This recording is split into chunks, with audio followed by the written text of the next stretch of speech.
काल शहराचे आपल्या नगरपालिकेची प्रमुख यादी जाहीर झालेली आहे. त्या यादीच्या संदर्भात ज्या काही त्रुटी आहेत त्या संदर्भात आज आपली ही पत्रकार परिषद आहे. भारतीय जनता पक्षाचे शहराध्यक्ष आणि प्रवक्ते अमित भैया याबद्दल पुढील संवाद साधतील. सर्व पत्रकार बांधवांचं भारतीय जनता पार्टी शहर मंडळाच्या वतीनं खूप खूप स्वागत. पहिल्यांदा मी दिलगिरी व्यक्त करतो सर्व पत्रकार बांधवांची, थोडासा उशीर झाल्यामुळं माफ करा. उबाटा गटाने जे प्रेस घेतली त्या प्रेसमध्ये दावा असा केलेला आहे की मतदारसंख्या वाढली तर वाढली, निश्चित वाढलेली आहे. परंतु आमच्याकडे काही पुरावे आहेत. एका व्यक्तीचे एका मतदार यादीमध्ये तीन नाव आहेत, दोन तीन नाव आहेत. आम्ही मार्क करून दाखवलेले आहेत. पण एका यादीमध्ये आता हे विधानसभा अध्यक्ष राष्ट्रवादी काँग्रेस आहे, यांचं एका यादीत 3 वेळेस नाव असून 5च्या यादीमध्ये पण नाव आहे, 7च्या यादीत पण नाव आहे आणि प्रभाग क्रमांक 8च्या यादीत पण नाव आहे. हे सांगायचं तात्पर्य एवढंच आहे की अशी संख्या हे वाढलेली दिसती. तर प्रशासनाच्या काही चूक असतील तर प्रशासनानं त्या दुरुस्त कराव्या, यासाठी आमचे नेते भारतीय जनता पार्टीचे दत्ता पेटे यांनी दुपारी प्रभाग क्रमांक 14 आणि 15 संदर्भात हा मुख्याधिकारी महोदयांना, जिल्हाधिकारी महोदयांना हे अर्ज दिलेला आहे. आणि या अर्जामध्ये एकट्या दत्ता पेटेच्या किंवा भारतीय जनता पार्टीच्या सह्या नसून उबाटा सोडून सर्व पक्षाच्या सह्या आहेत. मग हे आम्ही जर केलं असतं किंवा आमच्या नेत्याच्या सांगण्यावरून केलं असतं, आमच्या नेत्याने काय अर्ज दिला असता, हे महत्वाचा मुद्दा.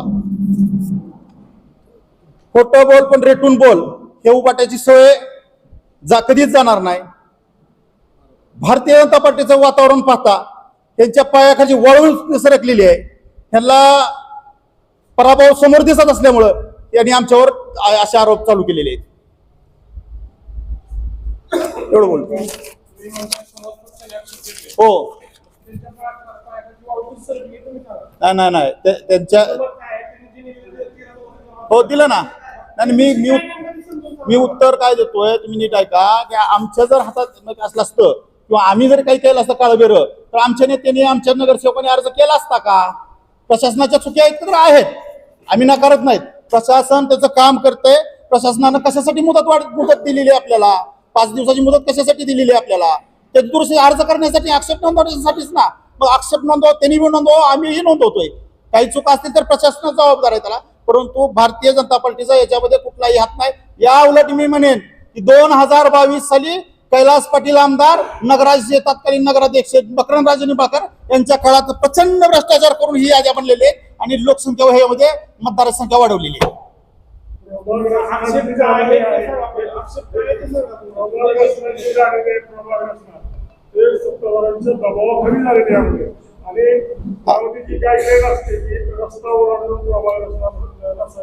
बरोबर, आपला प्रश्न बरोबर आहे, त्याला उत्तर देतो मी. प्रभाग रचना ही 2022ला झालेली आहे, तेच प्रभाग रचना इथं राहिलेली आहे. त्याच्यामध्ये थोडाही बदल दिसत नाही. असेल तर सुचवा. मग मतदारसंख्या वाढली तर ते डबल नाव आलेले आहेत, काय हे आहेत. नाही, एक मिनिट ऐका तुम्ही. मी इथं पुरावे सहित तुम्हाला दिले. आमच्याकडे पुरावा आहे ना. काय प्रशासनाचा गोळ आहे. प्रशासनाकडनं काही चुका झाल्या असतील तर प्रशासनाचं बघावं. प्रशासनाचा विषय, थोडीच आमचा विषय. भारतीय जनता पार्टीचे कार्यकर्त्यांचं नाव वाढवलेलं नाहीत. कुणाचा? त्यांनी तुम्ही त्यांनाच विचारा ना. आक्षेप कशाला सांगितलं ना. नाही, त्याने जो आमच्यावर आरोप केलाय त्याला ते आम्ही खंडन करतो. त्या आरोपाचं आमच्यावर जो आरोप केलाय भारतीय जनता पार्टी किंवा सत्ताधाऱ्यांनी वाढवलं, तर आम्ही देखील त्यांच्यावर आरोप करतो की 2022ला ह्यांनीच याद्या बनवल्या आणि ते यांच्याच काळात ह्या याद्या झालेल्या आहेत. नाही झालं पाहिजे. आम्ही आक्षेप सारखंच घेतो ना, घेतलेत ना. आता सुद्धा आम्ही आक्षेप घेतलेत. आमचे आक्षेप सुरू आहेत आता पण.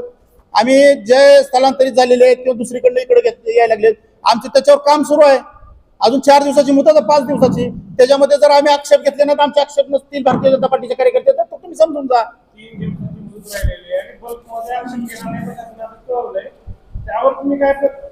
काय कळवलं?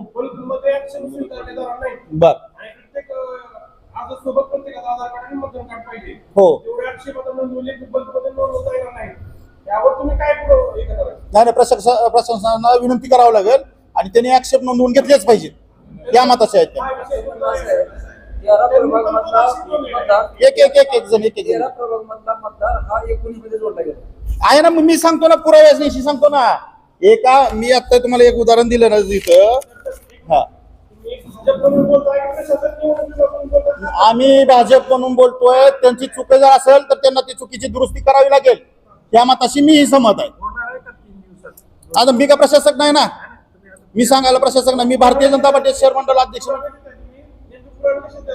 आणि पुराव्याचे देतोय की त्यांच्याकडून चुका झाल्या त्या त्यांच्याकडनं प्रशासनाकडनं. त्या चुक्या दुरुस्ती कराव्या त्यांनी. प्रशासनाने सुद्धा दुरुस्ती नाही केली तर तुमची पुढील भूमिका काय राहणार? ना आम्ही पण तक्रारी करू ना निवडणूक आयोगाकडे. भारतीय जनता पार्टी म्हणून आम्ही तयारी करू. प्रशासनाचं म्हणणं असं आहे की मग सरसकट करण्यापेक्षा काही नावं स्पेसिफिक दिली तर त्या ग्राह्य धरले जातील आणि ती नावं डिलीट केली जातील. मग अशी नावं शोधणार कोण आणि देणार? नाही नाही त्यांनी त्याच्यामध्ये म्हणले ना. नाही ते बोललेत ना. हे सत्ताधाऱ्यांनी दबावापोटी म्हणतात. सत्ताधाऱ्याच्या दबावापोटी ते बोलले त्याच्यामुळे मी त्याला उत्तर दिलं. हे हा विषय वेगळा राहिला. पण ते जमादार यादीमध्ये ते म्हणले की मतदार कमी जास्त झालाय आणि प्रारूप ते प्रशासनाचं काम आहे. ते प्रशासनाचे तर ते तुम्ही पण ते पण पुरावे देतो म्हणून सांगा लागला. तुम्ही नाही, मी काय सांगतोय. मी काय सांगतो तुम्ही विषय ऐका. मी पुरावे काय देतोय तुम्ही लक्षात आले का? एका मतदार यादीमध्ये एका व्यक्तीचे 4 नाव आहेत. याचा पुरावा दिलाय तुम्हाला मी. हा, त्याच्यामुळे आकडा वाढवू शकतो ना. समजा एका घरचे जर 4 नाव वाढायला लागले तर ते वाढू शकतो. योग्य आहे. तुम्ही जी म्हणताय की 2025 पर्यंत मतदार नवीन नोंदणी ज्या लोकांनी केली भारत निवडणूक आयोगाची पण नाव आहे. ती यादी गृहीत धरली भारत निवडणूक आयोग 1 जून 2025 पर्यंत. त्याच्यामुळे पण वाढले असतील ना. ज्या पक्षावरती आरोप केला त्यांनी की सरकारच्या दबावापोटी ते फेरबदल केलाय. तो आक्षेप तुम्ही फेटाळाय. पण बाकीच्या जे गोष्टी झाल्या मतदार कमी जास्त झाले त्याबद्दल तुमचं काय मत आहे ते सांगू शकता. एक प्रशासनानं बिलकुल चुका केलेल्या आहेत. काय या मताशी मी सहमत आहे. प्रशासनानं त्या चुका दुरुस्त कराव्या. या मताशी आम्ही आमचे भारतीय जनता पार्टीचे नेते आम्ही निवडणूक आयोगाकडे किंवा जिल्हाधिकारी महोदयाकडे तक्रार करणार आहे. तुम्ही आता निवडणूक आयोगाचा विषय काढला म्हणून प्रश्न विचारतो की तुळजापूर विधानसभा मतदारसंघाच्या निवडणुकीच्या वेळी जवळपास 6,000 नावं पाहून 6 नंबर करून बोगस नोंदण्यात आली आहे. निवडणूक आयोगाने तो गुन्हा दाखल केला. त्याचा तपास होतो. एक पक्ष म्हणून नाही. त्याची काय भूमिका असणार आहे आणि दुसरी ही न्यायालयीन प्रक्रिया आहे. न्यायालयीन प्रक्रिया होत राहील. त्यांचं काम ते करत आहेत. काय झालं नाही? तपास सुरू झाला नाही. त्याचा पाठपुरावा करू आपण. हा, ते सत्य समोर आलं पाहिजे. काय तो विषय पूर्णतः वेगळा आहे. काय नाही असलं. विषय काढला की बरोबर आहे. निवडणूक आयोगाकडे आम्ही देणार आहे. निवडणूक आयोग जर गुन्हा दाखल करत असेल आणि त्याचा जवळपास 1 वर्ष होत नसेल तर त्या विषयात पक्ष म्हणून काय भूमिका घेतली? कारण आम्ही पण प्रत्येक बोगस मतदारावर कारवाई झाली पाहिजे हे आमचंही म्हणणं आहे. प्रत्येक बोगस मतदारावर कारवाई झाली आमचं म्हणणं आहे. एक सूचना आता मी ऍडिशन करतो अमित भैयाला की प्रशासनाचा जो गोंधळ झाला तर गोंधळ झालेला आहे भैयाने सांगितलं आणि त्यात काय तांत्रिक चुका पण आहे. ह्या याद्या आता जे महाविकास आघाडीने सांगितले बोगस आहे आमच्या दबावाखाली केलंय किंवा हे केलंय ते सरळ पराभव मान्य केले तर लक्ष नाही नगरपालिका. बरोबर. जसे त्यांचे नेते राहुल गांधी एकही पुरावा देऊ शकले नाही. निवडणूक आयोगाने त्यांना चॅलेंज केलं. तो निवडणूक आयोगाचा त्यांचा विषय आहे. पण वारंवार ते राजकीय स्टेटमेंट करताना आताही बिहारच्या निवडणुकी स्टेटमेंट करताना ते एकही पुरावा न देता त्यांना निवडणूक आयोगाने बोलले ते कधीच हजर राहत नाही. तसं आताच्या महाविकास आघाडीच्या नेत्यांनी सुद्धा आपला नगरपालिका निवडणुकीतला होणारा पराभव ग्राह्य धरलेला आहे. त्या मानसिकतेतून त्यांनी आमच्यावर आरोप केलेले.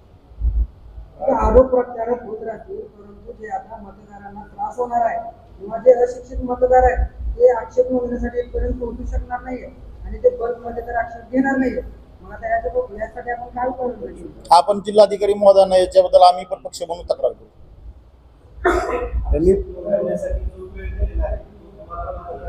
नाही तोटका वेळ आहे. थोडं वाढवून दिला पाहिजे.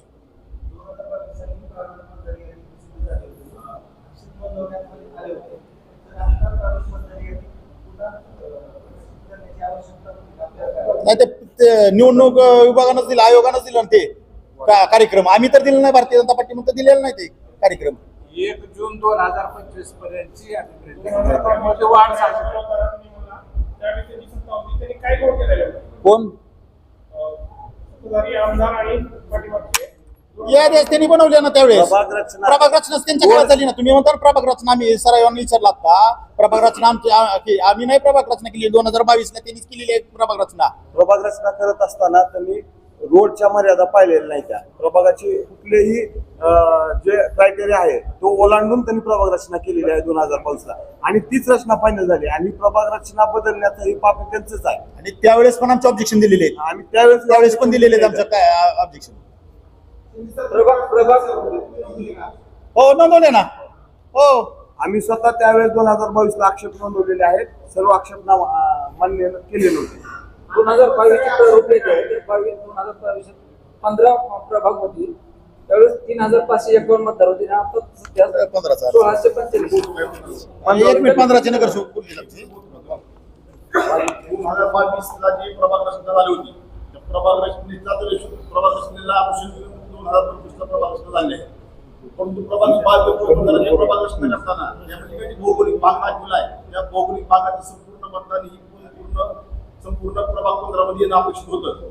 परंतु तो वार्ड एससी राखीव असताना सुद्धा त्या वार्डामध्ये 230 एससी राखीव घेतले. तुम्हाला 230 फक्त मतदार एससीचे आहेत आणि बाकीचे सर्व मतदार ही ओपनचे आहेत. एक तरी पहिल्याच मागासवर्गीय अन्याय झाला आहे. आणि हे पूर्ण केले आमदार सतत जे इथले आमदार खासदार आहेत त्यांच्या सांगण्यावरून इथल्या प्रशासनाने केले. त्याच्या आधी लेखी दुपारी तक्रार जिल्हाधिकारी महोदय, निवडणूक अधिकारी आणि नगरपालिकेचे मुख्याधिकारी यांना भेटून समक्ष त्यांना आम्ही तक्रार दाखल केली. आम्ही आमच्या मुख्याधिकाऱ्यांना भेटल्यानंतर मुख्याधिकाऱ्यांनी सांगितले की प्रत्येक मतदाराचे आधार कार्ड लावून आक्षेप दाखल करा. ते काही देणं शक्य नव्हतं. म्हणून आम्ही आमच्यासोबत एक जिल्हा न्यायालयाचा एक वकील, या वकिलाला घेऊन आम्हाला उद्या पिटिशन दाखल या विषयावर करत आहोत भारतीय जनता पार्टीच्या वतीनं. त्याचे फोटो आमच्याकडे उपलब्ध आहेत निवेदन देताना वकील साहेबांसोबतचे सगळे. आणि जे भौगोलिक सीमा आहे 2015ची, त्याच्यातनं फक्त 1300 मतदान 2015 मध्ये घेतले आणि उर्वरित सर्व मतदारांनी 14 नंबरमध्ये टाकले. पूर्णपणे 2 नगरसेवक करण्याचा ही इथल्या आमदारांनी खासदारांनी घाट घातलेला आहे. इथला पुरावा आम्ही दुपारी निवेदन देऊन ही जी आमच्यावर अन्याय झाला त्या अन्यायाला वाचा फोडण्यासाठी आम्ही जिल्हाधिकारी महोदयांना दुपारी भेटलो. या निवेदनासोबत आपले महाविकास आघाडीचे पण होते का? ठाकरे गट सोडून सगळे होते. महाविकास आघाडी ठाकरे गट सोडून सगळे होते. सगळे पक्ष होते. ठाकरे गट सोडून सगळे होते. ठाकरे गट सोडून बाकी सगळे होते. आम्ही पुढची भूमिका काय असणार? या आम्ही न्यायालय चालत न्यायालय आणि आम्ही त्यांनी याच्यावर स्पष्ट उल्लेख केला की ज्या लोकांनी ही प्रभाग रचना, ज्या लोकांनी मतदार यादी बोलवली, जे शिक्षक आहेत, जे कर्मचारी आहेत, त्या कर्मचाऱ्यावर गुन्हा नोंद करून त्यांना शासकीय सेवेतून बडतर्फ करण्याची मागणी केली. त्यामध्ये